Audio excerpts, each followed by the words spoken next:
Hello সবাইকে, welcome back to our mini blog. এটা হচ্ছে শনিবার দিনের ভিডিও। সেদিন সকাল সকাল আমরা বেরিয়ে পড়েছিলাম। আমরা যাচ্ছি আমার মামার বাড়িতে।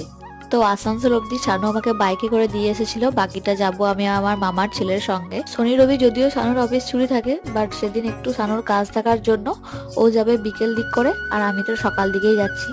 আসানসোলে প্রায় 1 ঘন্টা ট্রেন লেট করে আমাদের ট্রেন ছাড়ে। আর এটা হচ্ছে দামোদর নদী। এই যে আমার মামা ঘরের স্টপেজ হচ্ছে মধুকুন্ডা, বাঁকুড়া ডিস্ট্রিক্ট। এখানে নেমে এবার আমরা বাইকে করে চলে যাব সোজা আমার মামার বাড়িতে। কেন মামার বাড়ি এসেছি তোমাদেরকে তো সেটা বলাই হয়নি। আমার মামার মেয়ে, তো ওদের দুই বোনের জন্মদিনই একসঙ্গে সেলিব্রেট হবে, তাই আমরা সবাই মিলে মামার বাড়ি ঘুরতে এসেছি।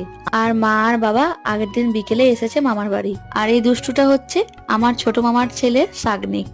দেখে যতটা ভোলা ভালা লাগছে, এতটা ভোলা ভালা নয় ও।